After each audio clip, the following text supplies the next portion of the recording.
చాలామంది గవర్నమెంట్ జాబ్స్‌కి అప్లై చేసినప్పుడు ఏదైతే పర్టిక్యులర్‌గా ఒక కాలమ్ ఉంటుంది. మీ మీద ఏమైనా కేసులున్నాయా అని.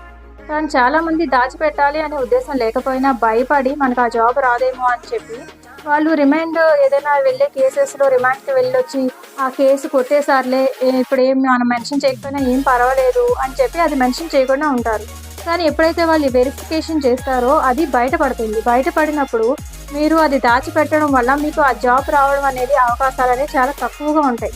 సో, ఇలా ఏదైనా రిమాండ్‌కి వెళ్ళి వచ్చి కనుక ఆ కేసు కొట్టేసినా సరే మీరు గవర్నమెంట్ జాబ్ కనుక అప్లై చేసుంటే అది క్లియర్‌గా అక్కడ మెన్షన్ చేయండి. దాన్ని దాచిపెట్టకండి. దానివల్ల మీకేం ప్రాబ్లమ్ రాదు. ఈ వీడియో కనుక మీకు యూస్‌ఫుల్ అనిపిస్తే లైక్ చేయండి. చాలామంది గవర్నమెంట్ జాబ్స్‌కి అప్లై చేసినప్పుడు ఏదైతే పర్టిక్యులర్‌గా ఒక కాలమ్ ఉంటుంది. మీ మీద ఏమైనా కేసులున్నాయా అని.